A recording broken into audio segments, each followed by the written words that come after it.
Okay, welcome everybody to the Halloween Spectacular.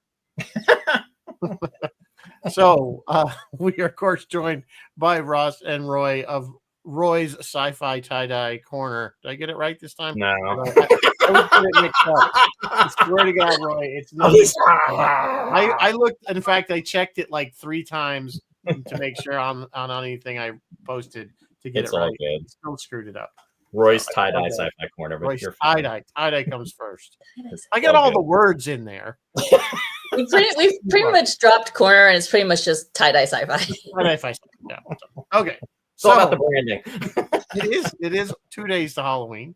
So, of course, and we are doing by request. Mr. LaRoche wanted this one, which is Monster Squad 1987. Not to be confused with the 1976 TV show. And we're going to talk about that a little bit because I watched some of it. So you don't have to. You stole my bit. Well, it fit. So first of all, obviously, welcome Roy and Ross to the show. As Thanks always, for having us. Very good time. Glad to. And let's just go through. I guess we'll go through the costumes. Mary Beth, obviously, you are Daphne with another extra Daphne. Extra Daphne. We're a Daphne duo. Daphne duo. Okay. Well, you will look good next to James. So. Oh yeah, next to the mystery machine. And then just to go down from me, regular Roy, who is a Disney character. I believe Stitch. I was going to say Lilo, but obviously you're not because no, I'm Stitch. I am Stitch. You're Stitch, which is like an alien, right? He's an alien. I thought it was appropriate, something that nobody would think I would do. So that's why I did it. There you go. And Ross, we have the great Sherlock Holmes. The game's afoot. You should have coordinated. You could have had a Watson. Holmes and Watson. Yeah. We never do. We don't want. We don't want to spoil anything. So no, last year we did dodgeball, so we did kind of. Yeah, we did coordinate last year. Yeah. Can you believe I've never been Sherlock Holmes on Halloween? You got all the parts. You look really good. Just do a gold face, and you could be Data. Well, just like Jeremy Brett in that series, he looks like Data. He's so pallid, so pale. Yeah. So, all right. So, but before we get into the movie, we have a little bit of news. So we're going to do some news. We do. We have news. So the first step to news is to put Daphne number 2 down. She's probably not going to do news with us. Put her down. Okay. We have a little bit of news, and I have news for everybody tonight. Oh, this piece of news, I should have mentioned this last week. This actually happened last week. June Lockhart, who we all know and love as Maureen Robinson from Lost in Space, has passed on October 23 in Santa Monica of natural causes. She was 100 years old, guys. Yeah. I would not have lost that bet. I would have lost the bet that she was still alive to begin with, and the fact that it's hard to remember. But no, she hung in there. This week, guys, on TV, Star Wars Visions Season 3. That's that animated Star Wars What If show. That premieres today, and Witcher Season 4 premieres tomorrow. The BBC has confirmed Doctor Who will be back with a Christmas special in 2026. But apparently, they're parting ways with Disney. So... Moving on, our friend Doug Drexler, guys, if you have any Star Trek costumes and you take a picture of yourself in the Star Trek costume, post it on Instagram with the hashtag Trek Star Halloween. That's in honor of his movie, his documentary that he's making, Trek Star. He will give you not a piece of Elvis's carpet, but he will give you one of the prizes from his Kickstarter. I put up the Kickstarter information last week. I can put up this Halloween giveaway information up when I'm done with the news. Halloween fun news. Zachary Quinto briefly reprised his role as Spock. Kind of, sort of, but not really. Actually, he didn't at all. Quinto is currently starring in the medical drama Brilliant Minds. And for a Halloween episode called The Doctor's Graveyard, Quinto's character dressed as Spock and his co-star dressed as Uhura. This episode already aired, and you can watch it now on Peacock if you want to go check that out. News for you, Ross. John Williams is still composing at age 93. He is supposedly currently working on the score for Steven Spielberg's upcoming UFO movie. This will be his 30th 30th collaboration with Spielberg. This is an upcoming science fiction film. The screenplay is by David Koepp. It's based on a story by Spielberg. It stars Emily Blunt, Colin Firth, and Wyatt Russell. It's scheduled to be released June 12, 2026. This film is yet untitled and will keep you posted as we get more details. And finally tonight, something that we can all talk about, because I'd like to hear your thoughts on this. Last week in the news, I talked about backlash from Star Wars fans when they canceled the Ben Solo movie over the weekend. One fan managed to get a billboard up in Times Square saying for the hunt for Ben Solo. And another fan put up missing, like Ben Solo, Kylo Ren missing posters around Disney Studio headquarters. This is not the first time we've heard of fans like going on a huge campaign to save their favorite shows. Star Trek has happened twice. It happened with the original series with BJ Trimbo back in the day. And then recently we all saw Anson Mount on Disco and we were like, yes, more of that, please. And they gave it to us. We don't like what they gave us. Well, another good modern example was The Expanse. When The Expanse, yeah. There was a big outcry, and that's when Amazon picked it up and did 2 more seasons. So this is my question to you guys. Should the studios listen to fans in this respect? When we start clamoring for something, should they give it to us, or should they just carry on with whatever their plans are? It's one of those things where, I mean, I had no desire to see a Ben Solo movie. So, I don't know. It depends, I guess. They have to look. I would say yes, they should, but it has to be a significant market share. If 5,000 people say they want this, that's not going to sway anybody. Yeah. You know what I'm saying? It has to be, millions of They've been trying for Ben Solo for like 7 years now. I mean, how long have the Firefly people now it's too late because everybody's too old, but the Firefly people were begging for a return of that, and there's a lot of shows nobody picked it up. Fox just sat on the rights to it, and they got the movie, and that was the end of it. So yeah, there's a lot of missed opportunities out there when it comes to things like that, unfortunately. Absolutely. Like Legacy probably would have done well with Star Trek, but for some reason they are not touching it. Yeah. No, they're not. We're getting Starfleet Academy.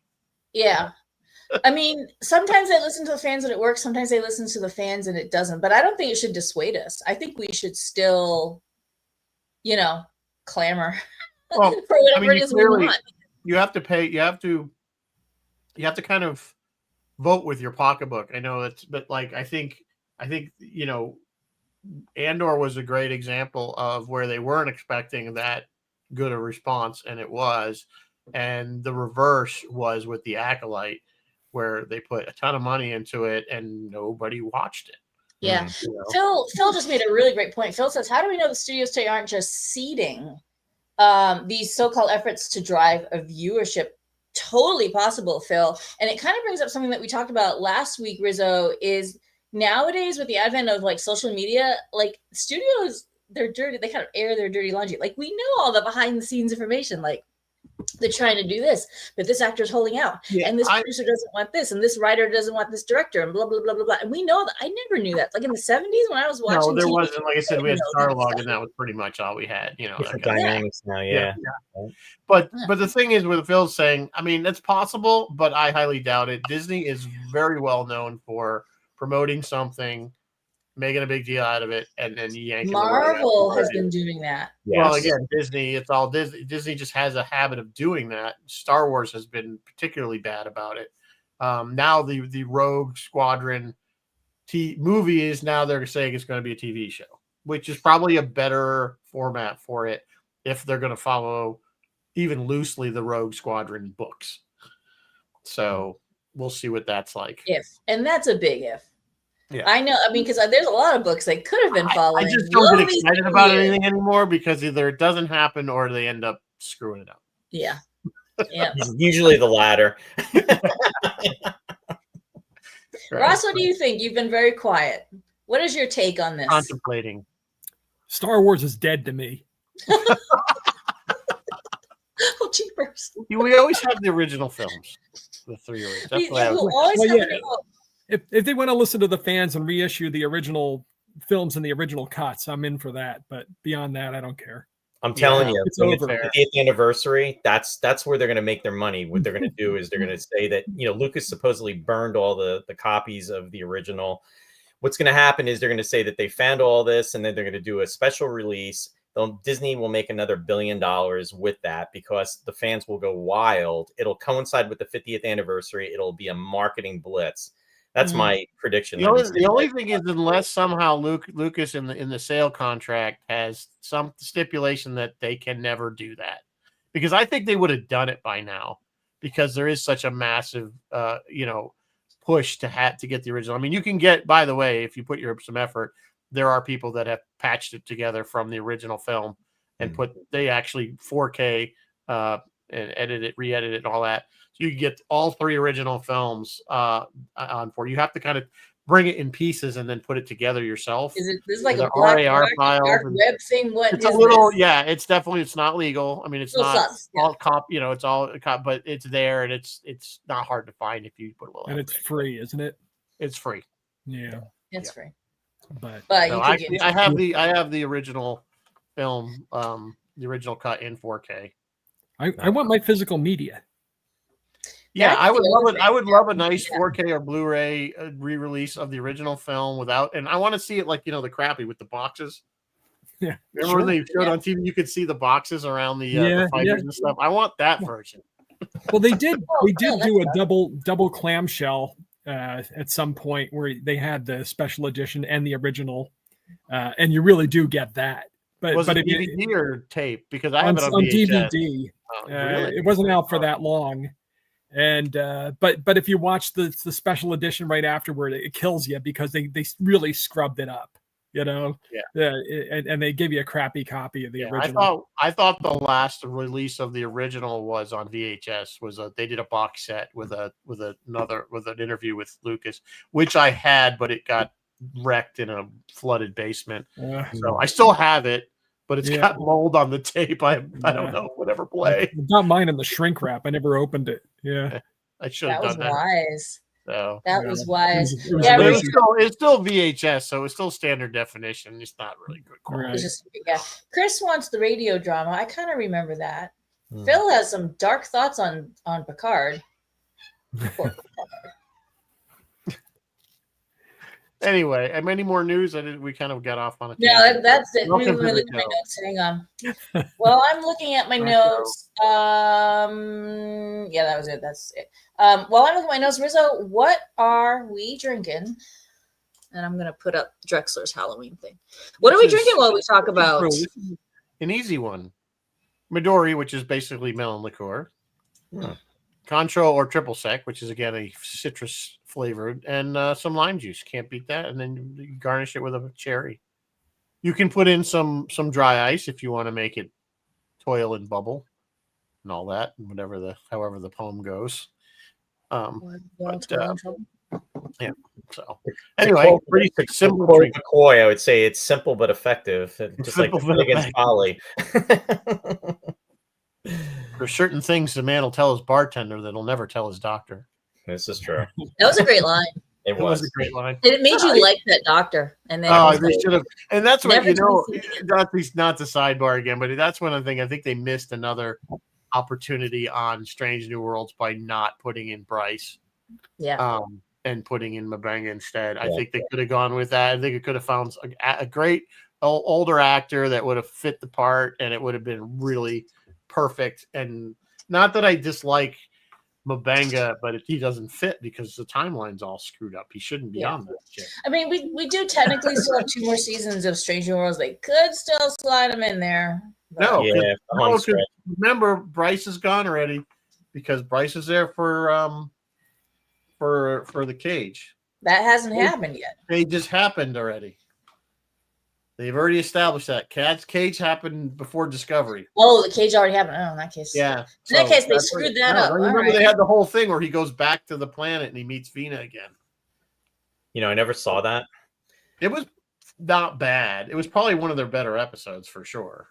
On Disco, yeah. Yeah, I fell off at Disco, but yeah. So, but no, people get screwed up. No, he's already. And Jason Isaacs was okay on Disco. The Yeah, Pike season and the Jason Isaac season. I think of all the seasons, the first two were the best seasons, and then it just went really off the rails. That's where I fell off. Yeah, and then it went sideways. So that was season 2, though. That was the end of season 2, right? Season 2 is when he went back to Talos 4. Yeah, I never caught. I saw like a photo with the new Talosians, or the updated version. Yeah, they updated them, which they had to. I mean, sure, yeah, they weren't. I don't know. I was giving them a lot of leeway on that one. The girl that played Vina did very well. I thought so. I'll have to check it out. That's like 7 years. We ago. digress again. Yeah, it's our thing too. That's okay. All right, so let's jump in. Are we on the news? Okay, Monster Squad. I'll just go around the horn. Mary Beth, what did you think of Monster Squad? Heavily Goonies coded. Oh yeah, absolutely. This came out 2 years after Goonies, and it was very clear where its influences came from. That's okay. I'm not knocking it. It didn't. There were a few aspects, and we talked about this earlier, Rizzo. Yes, there are a couple aspects that did not age well at all. But for the most part, I absolutely can see what they were trying to do, and they made a really valiant effort. And I'm going to give them A for effort. I happen to notice that these two writers wrote other things like Lethal Weapon and Kiss Kiss Bang Bang, The Long Kiss Goodnight, Last Action Hero, The Last Boy Scout. So these are not children's movies. This was like the only children's, and even this movie was awfully adult for a children's movie. They had some stuff in there that really did not fit a kid's movie. Yeah. But I see that they were trying, and I appreciate it. I do. Okay. All right, we're gonna zig over to Ross. At least on my screen, zig. Okay. Oh, he's like, me? I know we're all in different places on each other's screens. On my screen, you're right. I think part of the issue was that the writer whose baby this was, Fred Decker, his story initially, I think it got tampered with a lot, and they try to kind of water it down and make it, in light of the fact that Goonies was out, and in light of the fact that these teen comedies were so popular, that they threw in like these inappropriate elements that just didn't gel with the whole. What was the target audience with this? You know what I mean? Because you had the infantile jokes, you had the little kids, and then you had the violence and the guy blew up in the cop car, or people getting staked through the heart, and it's the Dracula. Sorry, the Dracula called a 5-year-old child a little bitch. Yeah. Like that was kind of a bit of a.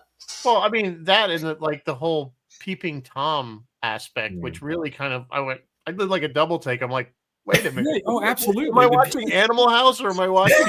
Exactly. So we got a PG-13 rating. Like, it was just really so the kids weird. couldn't see it, like little I kids. think that was probably part of the problem with the movie. It didn't seem to know what it wanted to be, like a more serious adult, oriented film, or it was meant for kids. Like kind of Goonies did a really good job, I think, of breaching that gap where kids could really enjoy it, but adults. I still watch Goonies and I still find it, maybe but I was an adult when Goonies came out. I was already in college by it was 86. What did we say? Yeah, 85. Yeah, 85. But I loved Goonies. I'm thinking it was great. Everybody was like, "You're a Goonie." So anyway, but go ahead. I'm sorry, I didn't mean to interrupt you. No, I want to pass it to Roy. I got plenty to say, but I'll pass it to Roy because Roy hasn't had a chance. It's all good. Go ahead, Stitch. No, I enjoyed it now. I didn't see this when it first came out. I thought it was a fun movie, but I thought that this was more of a, like, what was this? This was like literally 38 years ago. God help us. So what was I? I was 21. So this was more of a movie for 16, 17, 18-year-olds and up. This was not like a children's movie, but they were using children as like almost like the hook to get you in. But it's almost like with and this is more of a stretch, but when they did the Batman movie with and I can't even think of the actor, but the serious Batman movies where not Keaton, with Bale. Christian Bale.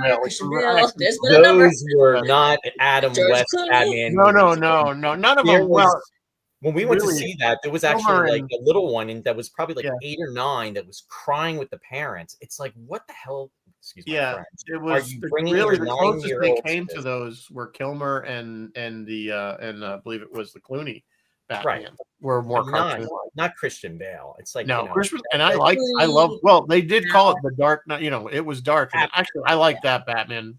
absolutely. And but Yeah. it's and as an adult, sure. But again, it's not a children's movie. So it's almost like, again with this, you have the children. But anyway, this had 80s written all over it. And Oh yeah. so with the nostalgia factor, which we know I'm all about nostalgia, I really enjoyed it because it reminded me of those days, growing up. I mean, it was good to see that, these kids are outside, they're in the clubhouse, they're doing stuff, in the neighborhood, they're having fun, they're doing and things they're that not, kids do. and they're not on their devices. Exactly. They didn't have any devices. Right. But it was kind of refreshing to see. Right, that's an Yeah, no, it excellent was point. That's an excellent closer to point. what we were growing up. Yeah, that's how it was. So that aspect of it, I kind of like embraced it and I enjoyed it. But again, as far as, with the kids and stuff, and I totally with you, Mary Beth. And, when, Dracula picks her up and just says, yeah, it was just like, in fact, I think he told the director, the actor that was playing him, that he didn't want to wear the contact lenses because he didn't want to scare her when he was really sweet with her. Yeah. Yeah, he really was, and really considerate. And yeah. And to Ross's point, I mean, with the and your point too, and Mike's, Shane Black and Fred, what was it? Fred Decker. They were like they were in filmmaking school together, which is really cool. So they actually collaborated and they were friends. So it's kind of cool to hear that kind of behind the scenes in regards to it, leading to stuff. In fact, I think Decker had given Shane Black a script that was like a sci-fi script when they were in, and then it kind of like boosted his eagerness to get into the whole filmmaking. And then the fact that, he did the Lethal Weapon movies, I mean, that was a huge franchise, which I was a fan of with Mel Gibson and Danny Glover. Those were just fun. And I guess even though Joe Pesci was annoying, it was still fun too. But Rene Russo was great. And I'm digressing, but that's... But they did get a lot of pressure to compromise their vision. And I think that was part of the problem. Yeah. Because they had Peter Hyams on set as his executive producer, and Hyams really put the screws to him until they started doing it, more of a formulaic way, I think. Yeah. That is a great point. The Hyams did kind of watch over their every move and didn't kind of let them run free, which is probably too bad. It may have been a bit of a different movie. Yeah. I also noticed in the course of research that the other place that they had to make changes was Universal. They offered the movie first to Universal, and Universal said no. So unfortunately, that meant they could not use the classic Universal monster designs. However, you know what? I was okay with these monsters. They were actually, they're clearly different. But the only one that they really altered was Frankenstein. I mean, Frankenstein was significantly altered. Everybody else looked Dracula's Dracula. I mean, Wolfman was pretty. Wolfman, he didn't look like the Lon Chaney Wolfman. Yeah, he didn't quite look like the Lon Chaney one. He didn't look wolfy. He looked a bit weaselly, maybe, but he looked more like he looked more like the Oliver Reed one from the Hammer movie. Oliver Reed. Yeah, I don't remember. Yeah. But I thought Dracula was sufficiently scary. I think if he could do his own movie on a standalone, I think Duncan, the actor's name was Duncan Rager. What was Duncan's last name? Duncan Rager. Yep. He could have pulled it off. He was sufficiently scary. I liked him. I actually liked his performance. Did you know it was him? It was down to him and Liam Neeson. Yeah, and he won the role. He was pretty effective, I think, as Dracula. I think he did fit the part pretty well. Liam Neeson was almost up for so many parts, and then he got parts that were in movies that weren't successful. It took him so long to hit. To hit it. Yeah, that's so normal. Yeah. Yeah. But go ahead. I'm sorry. No. Well, one of the things about this, though, you mentioned the Universal horror things. That's another thing between that I was thinking of when Roy mentioned without the electronic devices, the fact that these guys were so into the monster movies from back then. And the guy who wrote it obviously grew up at the time that we grew up, or I grew up, because in the 70s we were still crazy about these movies from the 1930s. We watched Frankenstein and Dracula and the Mummy and the Invisible Man and the Wolf Man and also the other influence. They said it was kind of a high concept thing. It was like the Little Rascals meet the Universal Monsters kind of thing, or Abbott and Costello meet Frankenstein. We did that film last year. Yeah, that we did last year. So I don't know if you remember that era when we would be reading like Famous Monsters magazine, the Forrest Ackerman publication, and we'd have the models that we would put together with the glow in the dark heads, and we were really into monsters back then. And I think it was only like a 40-year time difference back then with that, which is from the 70s, which is kind of crazy. And even with the 50s, with the Creature from the Black Lagoon, that was like from the 1950s. So there was only like a 20-year difference with that. Right. Yeah. Even because you said you were 21 when this came out, I would have been. Was this 1987? Oh no, was this 1987? It was 87. Okay, yeah, I would have been in my teens. For a minute there, I was like, I was 20. I was 20. Yeah, like these are the shows. Like when we grew up on Saturdays, there'd be Creature double feature. Yeah, and if it wasn't Godzilla and those guys, it was these guys. It was Universal Monsters. So yeah, we absolutely grew up with these in a way that modern kids nowadays don't. Exactly. Yeah, we're still you know what one used as a kid though used to scare me the most, and it's not anyone represented, was Phantom of the Opera. The one that Universal did, that version, that I always felt that was more frightening than Dracula to me.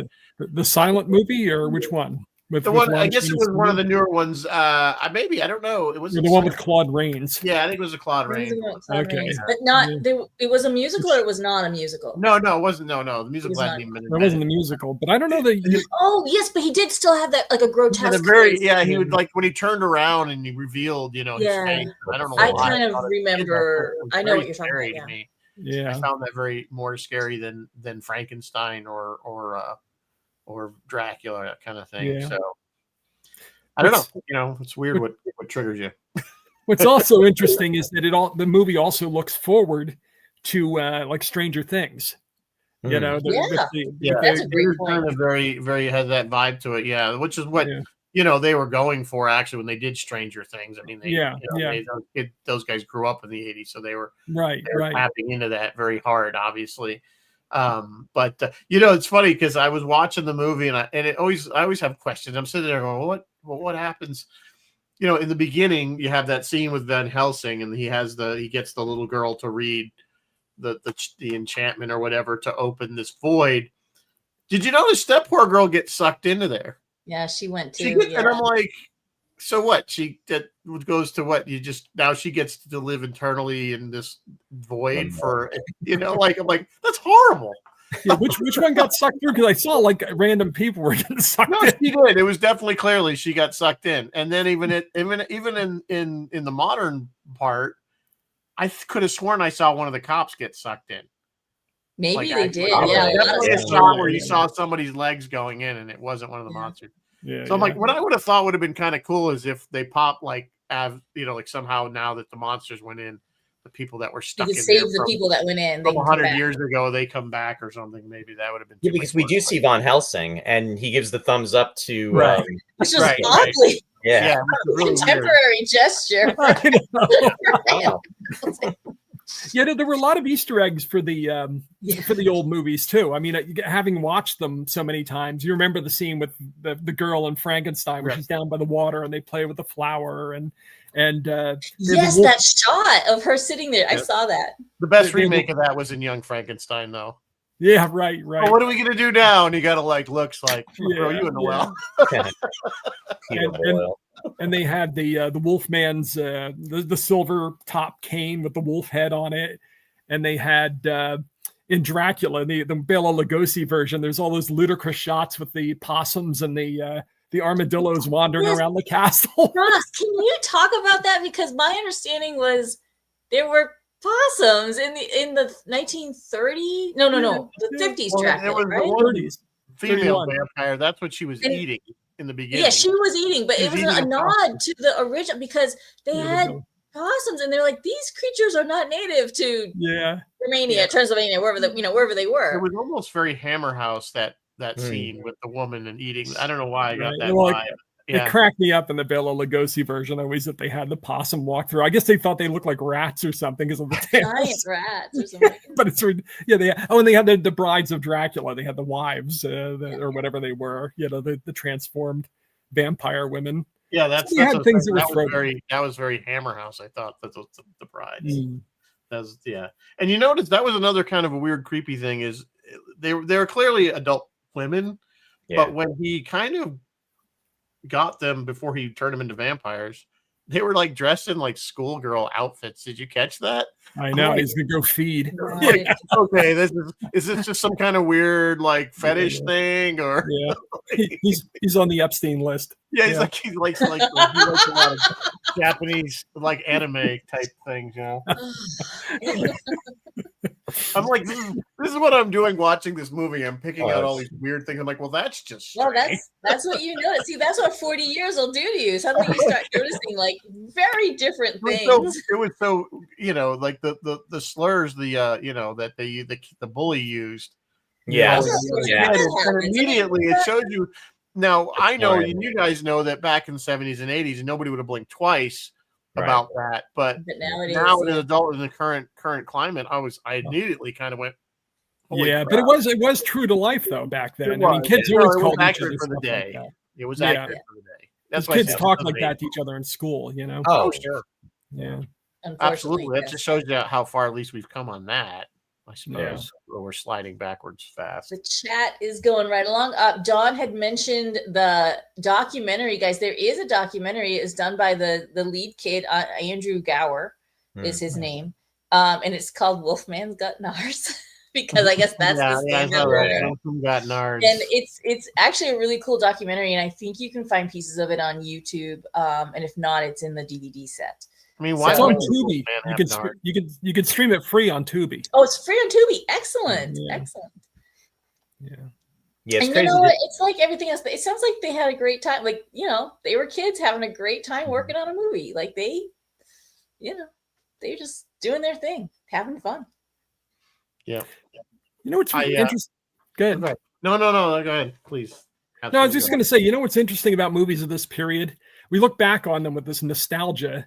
But unlike any other era, I think the 80s kind of baked the nostalgia in. I mean, you had the nostalgia of the story of these guys that were fixated on these monster movies and stuff. But there's something like, it's like going back to the womb or something when you watch an 80s movie. Everything's so cozy. You're in this warm suburban neighborhood where there's sinister stuff that goes on, and the parents are always, there's always like friction in the house, or there's a single mom or something like that. But the adventure is going to bring everything back together. Yeah. And that's a great point. It's very formulaic in that sense. They did have, it was absolutely. But didn't E.T. have that? E.T. was a single mom. Absolutely. Goonies, they were going to lose the house, so the parents were all stressed out.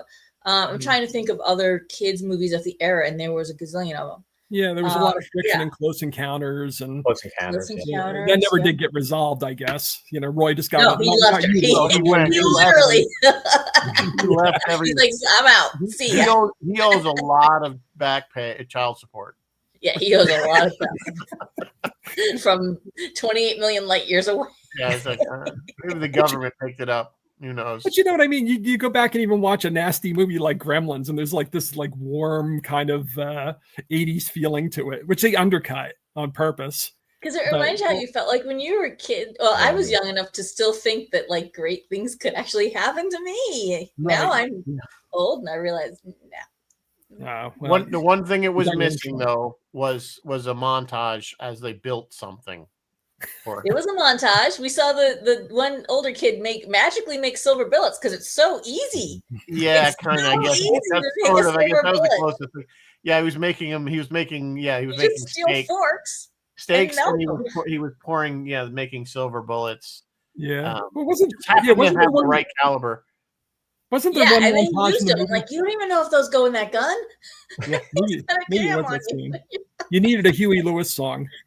Yeah, that was just the very 80s. Was always the musical montage where they just, they build it's something. The preparation montage. Day, they show you how they. Whatever it was. Like in Karate Kid, he had the training montage, right? Yeah, whatever it was. There was a montage with music. Yeah, every movie needs a montage. Upbeat music. That was very 80s. Yeah, this movie had 80s written all over it. And it Yeah, was like no, right clearly it was.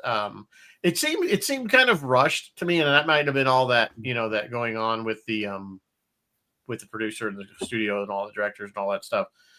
Because it's very short. It's only about an hour and 22 minutes or They made something him like cut that. it. Well, they cut, I think, 13 minutes out of it because they wanted to try to keep it at 90 minutes, they were saying too. Yeah, it just my thing was I didn't really feel very connected with the characters. I don't know. I didn't not like in Goonies. The kids were all a little more unique. I think they were easier to kind of, and they clearly were trying to sell the same, formula where they had, the one kid. The only thing they missed was the kid with all the gadgets, I think.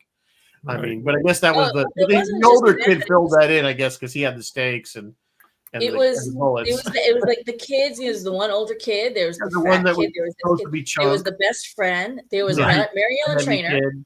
who was mom Yes. in both movies. Yeah. There was the big Right. scary guy who turns out to be really friendly and nice, which Oh, in yeah. Goonies was And a Holocaust yeah. survivor.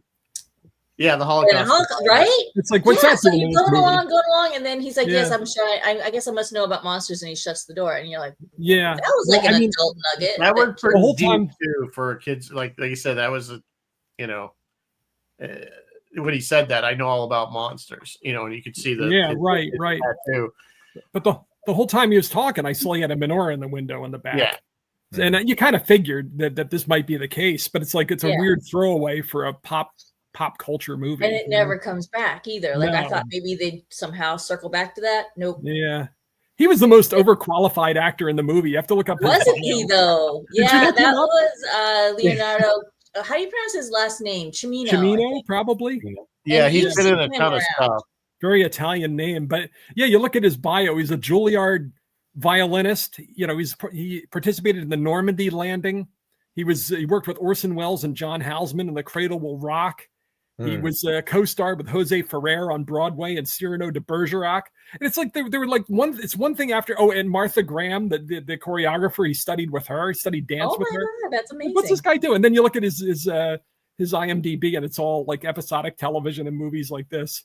Yeah, he's been in a ton. He's one of those guys you see, you see him everywhere, but you never know his name. It was a Yeah, great like- cast of recognizable faces. A lot of folks you know, you're like, I know that guy. Where do I know him from? I did resurrect. I haven't been doing all roads, but I resurrected it for this.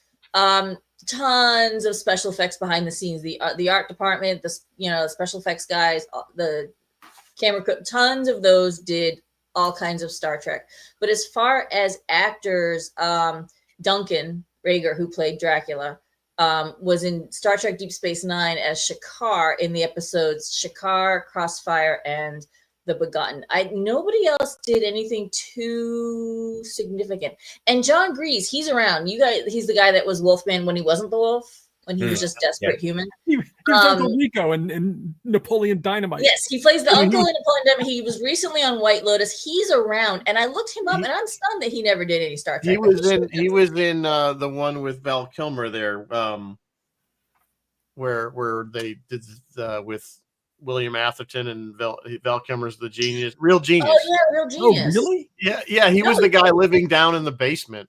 Oh, he was. Remember, he was doing he won all all the stuff because he figured out if he put in so many, you can enter as many times as you want. And he put in the sweepstakes, and he won like half the prizes. He had like a big RV at the end and everything. That's right. Lazarus or something, I think was his both. Yeah, Laszlo or something. Laszlo or something. Yeah, something like that. Yeah, that was him. Same Year was guy. that? I never thought I'd say it, but I have to go back and watch it.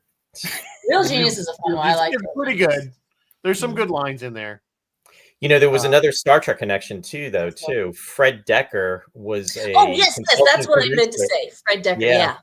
In regards, and he wrote 3 episodes, and I know Mike's a big Enterprise fan. He wrote 3 episodes of Enterprise. And I'm not sure which 3 I should look at. Yeah, it was the Endorian Incident, Vox Sola, and Sleeping Dogs. But and I guess the one Actually, that was the Endorian Incident was actually a really good episode. and he co-wrote that with Rick Berman and Brandon Braga. So, Yeah, but again, that's another example. These guys, he did Tales from the Crypt, 3 Star Trek Enterprise, and RoboCop 3. Not children's movies, so I'm going to kind of give them a pass. I think they were just writing a little love letter to their favorite monsters, and they weren't, maybe so much up to speed on what kids mean, or want, or what parents want for their kids, maybe. Yeah. So we know. I was looking for to see what. I guess I got to look under probably Wikipedia because I don't see it in the what it cost and what it.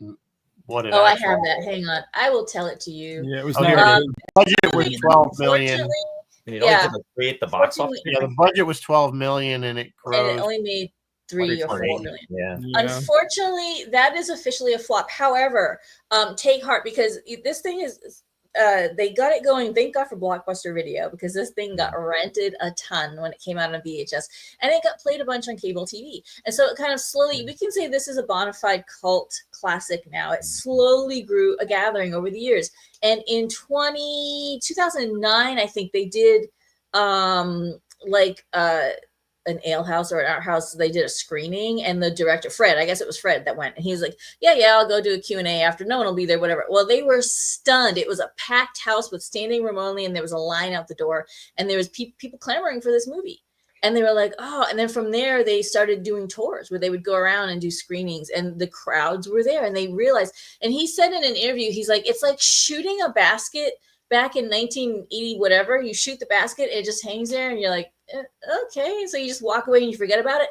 And then, however many years later, 30 some odd years later, swish, nothing but net. And you're like, whoa. Like, he goes, it was just such a long disconnect between making the film and getting all this praise for it. It's the weirdest thing. I can't wrap my mind around it. No, that's a great analogy, though, remember. because like when we saw it, I mean, I had never seen this movie, and I know Chris was, recommending it over the last, years too, because he's talked about it and everything. But honestly, when we watched it, it was like, this is really enjoyable. This is good. It was a fun movie. And I was talking to my friend Marianne about it, and she's like, oh my God, she was saying how much she liked it. Her son liked it and everything. And, the Dracula, the actor that played Dracula was listed, I think, in, I forget which, what it was, the top 100, polls, but saying that he was probably one of the scariest Draculas. He was a great Dracula. He did an excellent job with it. So it doesn't hold up on certain levels, but on another, it's like, it's one of those movies that's fun and nostalgic, and it really kind of draws you in. But here's the thing, if they were to do it, and I know we're going to talk about this, and we're going to talk about, the TV series, it's one of those things, you know what? Leave it alone. Don't remake it. It doesn't need it. It doesn't need it. It doesn't. Yeah, Roy, I completely agree with you. I think something that gave it a lot of charm was how natural, like, the kids were with each other. Like, the kids interacting with each other had that Goonies level of normal kid stuff, like very relatable normal kid stuff, and that gave it a lot of charm, and that carried it. And that makes me forgive a lot of, I'm going to overlook the fact that it's got some 80s weirdness to it. It's just, it's a charming little film. I can see that they tried. Like I said in my opening statement, I see that they were trying. Yeah. Good for them. I don't know if I ever. I'm pretty sure I didn't see it in the theater back then, and I don't know if I had rented it or something in like the 90s. But there were certain, when I was rewatching, watching it, this week, and I was like, there's certain scenes that definitely were like deja vu. Like, I've seen this before. Maybe it was just something on TV and I caught the end of it or something like that. Yeah. Particularly the whole ending scene at the, when at the courthouse, wherever it is that they're in front of that big building. Yeah. Anyway, it was just from real, but it was entertaining. It held your story. I mean, I wish we'd go back to the 90-minute movies, or stuff, or keeping things under 2 hours. I can't, you look at this like, this thing's 4 hours, really? Do I need 3.5 hours? The 3 and 4 hours. Do I need 3.5 hours of whatever? I'm like, it's just, I don't know, maybe it's just my age. I'm just like, my attention span of a gerbil. I don't know. Just even when I watch movies, I never watch them straight through, even an hour. I'll break that up. Although this one, I think I only did it in 2 sections. I got almost through the end, and then I got interrupted. So, but yeah, to me, that's a personal thing. I don't want to go into a theater for 3.5 hours. Depends on the movie. Yeah. It was funny because there was a time when that was like verboten. That was, the worst thing they could do was make a movie that was over 2 hours, because it screwed up the whole scheduling for the theater. That's true. Godfather was one of the first that kind of breached that, because that was over those 2.5 hours or whatever it came out to. I mean, come on, yeah. Theaters were like, we got to turn the theater over to make money. Right. The only movie I actually saw that was that long in the theater, and I remember, I think it was 81, 82. It was Reds with Warren Beatty, and they actually had an intermission with that. Yeah. I think that was the only one. 2001 had an intermission. Yeah. Oh yeah, 2001. I wish they would do that. At least if you're going to do that, give us a 10-minute so we can get up and take a leak, because they're selling Cokes, in these gallon-sized sodas. Yeah. You don't actually have to. I mean, it's just nature, folks. I mean, you gotta go. You gotta go. And now they're not even like it used to be. Okay, credits. We're out of here. I go to the bathroom. No, you gotta wait till the end of the credits so you can see that little thing they stick in there for 5 a little extra little bit. Yeah. I just rewatched Lawrence of Arabia in the theater, and they have an intermission in that one at least. But it's a 4-hour movie. Yeah, that's a long one. But they don't do that. I don't know. They don't want to give you that extra 10 minutes. They'd rather, use that 10 minutes. Put up maybe people that want to sit there. Put up some more trailers or. I always make sure not to drink a lot before I go into go see The Irishman or something. Let's go out to the lobby. Honestly, it's a very good. If it's a very good film, you don't feel it. It's true. If it's a really good film and you're enthralled, you don't notice that it's Yeah. Right. That's true. That's a good point. So there was, and this is when I was after I watched this movie, I was searching and I came across the 1976 TV show. Yeah, tell us about that. 13 episodes. I don't even know what it was originally on. It was obviously television. It was on NBC. It wasn't like a Saturday morning thing, was it? I think it was probably this had to be geared for kids because, like I said to Mary Beth, I said, by the way, if you want to watch it, it is on Amazon Prime. If you have Prime membership, you can watch this thing. You will see the only character I recognize or actor I recognize right out of the bat was Fred Grimby. How does this pronounce his name? Grandy. NDY, who was Gopher on the logo. Yeah. But I say to Mary Beth, it looked like whoever made this was all the people that were like the worst production people on Batman, and they hired them to do this show because it's kind of like Batman, but really cheesy. I caught that show back in 1976 when it was on, and I think I saw one episode. And when it came to stuff like that, I'm with you, Mike. Quality was. It made me cringe. It was so bad, and that was so 10 years old. It's too bad. It should have been fun. It should have been. It was just so bad. Do you remember? And I didn't mean to cut you off, but do you remember the when they did now Batman we grew up with in this, it was 66, it was on 66 to 68, but we caught it in the 70s. They did something in the 1970s where they had the live action Super Friends superheroes come together. In fact, Adam West and Burt Ward were a part of it. I can't think of what the title was. I don't remember that. It was like 77, I think it was on 78, and it was horrible. And and the Monster Squad is just like that. Only it was just dealing with that genre. It was just very cardboard sets. Clearly, awful. Like the whole. I did only watch the first episode, and it was like they had two sets. They had the set where their headquarters was, sort of the Batcave version. It's like at the bottom of some castle, and then they had the set where the bad guy, which was a woman, the Bee or something. And I think it was like you recognize the woman that played the evil person, and that's it. There was like just those two scenes. They had like a B-roll of their van, which was the quintessential 70s hot rod van, that everybody had for their stuff. But it was really just. I mean, if you really want to laugh, I'd say take a gummy. Wait your couple hours and then watch this thing. Because it was so bad. I was embarrassed for the actors. I really was. I was just like, he really. I would love to know what, like, talking to some of these people, like, so when you were making this, did you? I mean, what was your thought process? What garbage it was? I mean, because even for 70s, it was bad, even for that level of television. So I don't know, but I mean, go watch an episode or two. They're only like 20 minutes, like 22 minutes, because without ads. So it's not a lot of investment in it, and it's only 13 episodes if you really want to torture yourself.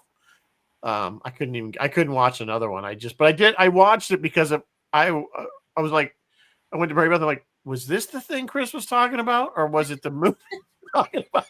I'm like, You I don't know which remember one now. I'm like, you remember Vito Scotti? He was in everything. He would always turn up. He was in that. I mean, I'm looking at the cast list right now. Alice Ghostly, like you were saying. Oh, like Alice, she's around. Yeah. She was in that. But it's just that you had the characters, the actors there, but it's just the quality of the writing and the other thing that I was talking about was called The Legends of the Superheroes, and that was from 1979. But it's like a missed attempt because they just didn't have the budget, but they were just trying to kind of sail on the history of these shows, and it just didn't cut it.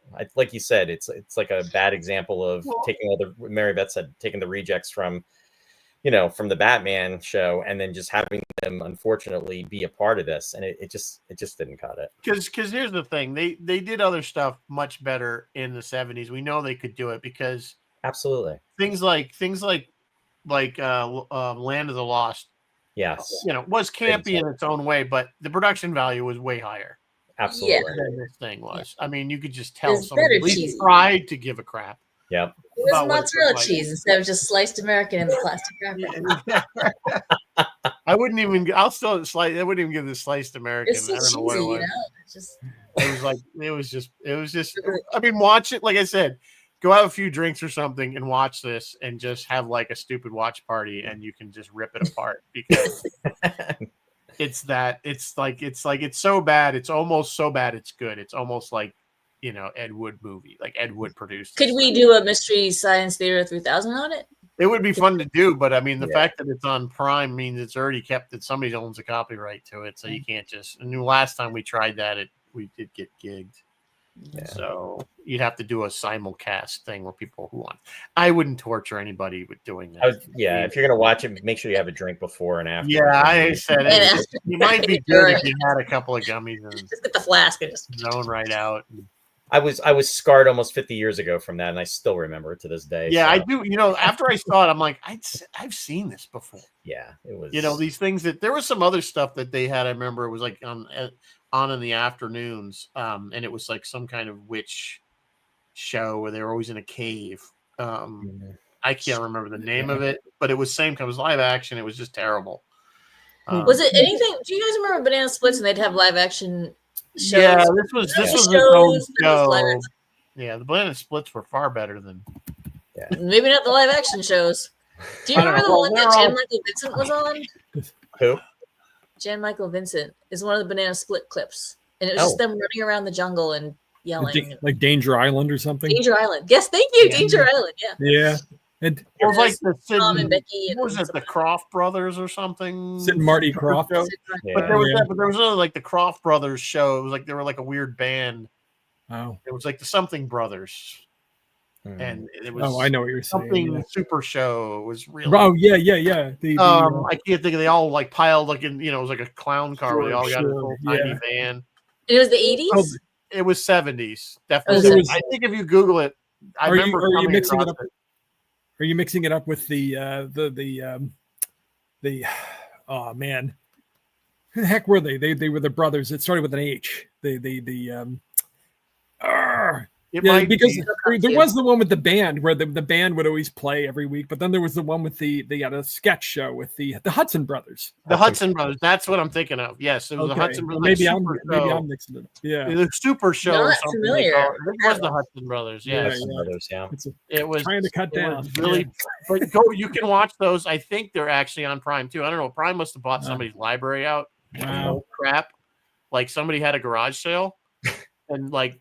Yeah, I don't know. Bezos went in there and said, "I'll buy it all for $1." Buy that DVD, probably like 8-track or something. Figured, what the hell? It doesn't cost me anything to put it on Prime because it's all you can find all that stuff. You'd be surprised if you start going through Prime. It's like, oh my god, some of these shows they have on there are ancient and terrible.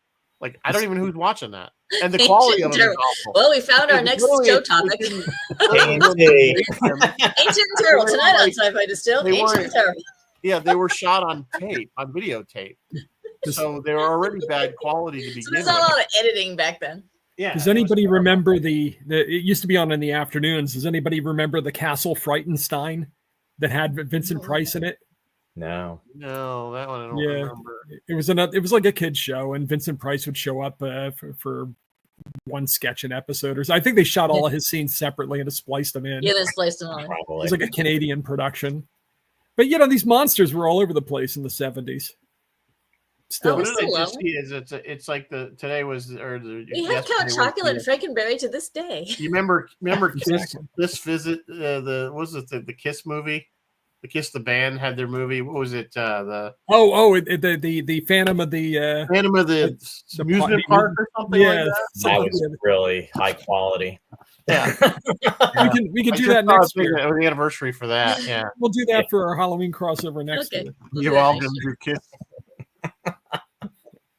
All right, who's gonna have Gene Simmons? You got to have the tongue for it though. Oh God. He was in that movie Nick, with was it from the 80s. Freely just died? Was it Freely that just died? Yeah, Yeah, really Ace just Frehley. passed, Yeah. yeah. Yeah. He really Get old, there was guys. I think he was part of the real talent of that band too, like I don't necessarily think some of the other ones were necessarily writing a lot of stuff. But anyway, I digress. Yeah, we're getting near the end of the hour. So, I mean, you kind of start wrapping this up. I mean, I don't know what else we can talk about. Well, we should mention. All right, Stan Winston did his shop did the creature effect, the creature outfits, the costumes. Should say that. Should do Richard Edlund. We should mention him because he did Yes, the we should effects. mention Richard Edlund. Yeah. And we all know him from the Star Wars, Raiders of the Lost Ark, Yes. Ghostbusters. Bruce Broughton did the music. He's the guy who did Silverado and Young Sherlock Holmes. Before you go on, Ross, with that, Yeah. the music in this, that was one thing. And I thought the music was outstanding for this movie. I did too. It was really good in regards to just the horror aspects and just kind of like bringing you in. It felt like there was a lot to it. But anyway. Yeah, I thought he would do more in the movies, but he did do. A He lot of stayed in the episodic movies, but he did TV, mostly TV. Yeah. I think he has the record, like 10 Emmys or something for a composer on television, Wow. Yeah, and I saw that he did Buck Rogers in the 25th Century. Oh, did he? Yeah, because I knew he did a lot of episodic TV also. Yeah, well, clearly they had a budget for this. I mean, Yeah. 12 billion was not shabby right. considering, the time and everything. And so they clearly put some effort into it. And I'm sure a lot of that went into the special effects. I mean, the effects hold up, I think, the reasonably. Transformations, like I mean, vortex and stuff like that. Vortex was a little. Can still look pretty good for the most part. And you know what? Look, guys, they answered that age-old question because everyone was like, if you can only kill a werewolf with a silver bullet, assuming that's the only thing that'll kill it, what happens if you blow one up? Well, now we know. Now we know. Yeah, and apparently the clothes also reattach itself. The clothes also lit back in. Amazing how that Like happened. Hulk. Yeah, that was actually a goof. There's a couple of goofs that was one of them. The clothes shouldn't have obviously constituted itself. But there's another scene where the vampire women are walking down the hall and there's a mirror and you can see them in the mirror. So they didn't. They missed that to take. So are you their saying you want to see the werewolf's nards? Nard. I don't even know why that was a question. Of course, a werewolf has nards, unless it's a female werewolf, unless it's the she-wolf. Thank you for mentioning Stan Winston, Ross, because I did notice as I was kind of watching other people review this movie, a lot of people love the look, because we were touching on how they looked a little bit earlier tonight. A lot of people love the way they looked. Like, actually prefer these looks over the real deal. And then there's a lot of people who are in the opposite. Like, no, this wasn't that good. But I was surprised at how much love the design. Well, I mean, like I said, Dracula wasn't that different. We always like. I mean, he wasn't Lugosi, but right. No. I mean, he had the same outfit and the comb back hair, and I mean, how else do you the do aristocratic? Yeah. I mean, the werewolf, I think, was better than the Lon Chaney werewolf, as far as actually looking like a werewolf. This werewolf looked slightly. Well, as far as looking like a wolf, It was more like a wolf. Let's put it that way. I mean, if you really want to get down to it, we didn't see a really good werewolf until we saw American Werewolf. London. Yeah, that was probably one of the better transformations. Here, let me actually wrap up with a tidbit for Chris LaRoche. Chris LaRoche, listen. Are you listening? Since you shared this movie with us and we know that you love it, I want to share a movie that I loved when I was a little kid with you. When I was like 8, 9. I must have been 9 because it's 1980. This movie's from 1980, so I would have been 9. Don Knotts and Tim Conway did a movie called The Private Eyes.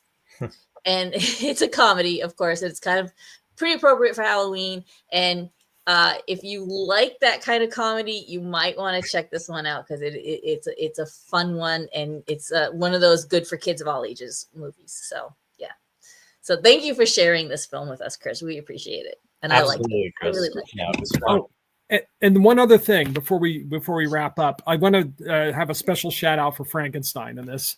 It's great that they with the monster, I'm saying, not the creator, that they preserve the heart of the character. You know, Yes. and if they hadn't had that, there wouldn't have been the emotional wrap up to the movie. I'm glad that they preserved the Frankenstein as the gentle giant. That is a great point. They did do that. And I was very glad of it too. Yeah. It's too bad that he had to get sucked And it made into the little way. girl like the badass of the group too. Yeah. Yeah. And she was, of course, typical. The boys didn't want her to have anything to do with them. They kept, you know. And she was the one that went out and made Yeah, friends with the monster. she's the one that went out and got it done. Saved them. So Yeah. because the other girl wasn't a virgin. Yeah. Yeah, Well, he doesn't count. That was kind of Doesn't funny. count. That's so and so, but he doesn't count. All right, Captain Phil is going to be doing some spooky Halloween music on the planet, and of course, he has Friday Night Freeform, and I guess he'll be doing the politics show tomorrow with Bill McNulty. WUSB has begun their fall radiothon, so he says, "Send money, please." Roy, what are you guys doing? We have no idea, but we will be back for Roy's Tie-Dye Sci-Fi Corner on Friday, November 7th at 7 p.m. on Facebook and also YouTube. Thanks, though. Rizzo, what are we doing? I think we're starting to rub off on Roy and Ross. I think because as usual, we don't know what we're doing next week. We do know our bad. We're always open to suggestions. So for November is going to be kind of a short because we have a couple of weeks and then we're into Shatner and then Thanksgiving and then I'm on vacation after that. So there's going to be a fairly large gap where we're going to be quiet. But I don't know. We always take suggestions. We took this one. It took Chris about 6-8 months of bugging us to do this one. Oh, longer than that. He's been asking for this for years. We're always just just because we might not do it right away. We do it, So hey, we made the cut. It finally made the cut. Well, originally I had wanted to do the Blob, but you guys had already done it, so I was trying to think of something silly and kind of, ridiculous. I'm glad you picked this though, because I'd never seen it. Yeah, we had the classic monsters. Yeah. So no, it worked out. It worked out well. So thank you, Chris Roach, for the suggestion. And I guess we'll see you, Chris, in next month. You're coming up. Yeah, we'll see you at Shatner. So yeah. All right. On that note, I will say good night. Once again, thank you both for coming and joining us. Thanks for having us, always fun. Absolutely. And we'll see you. I don't know. We'll do it again. We always seem to do more than one a year. So yeah, we should maybe try to slip one in maybe for the end of the year. We'll slip it in. Maybe around New Year's would be good. I think. Yeah. We were talking about doing something on New Year's because I think it's a weekday and we don't do anything because we're old and lame. So maybe have a New Year's Eve show of something. I don't know. So, anyway, on that night, everybody live long and prosper, and may the force be with you always. And happy Halloween. Happy Halloween. Good night. Good night. Good night, everyone.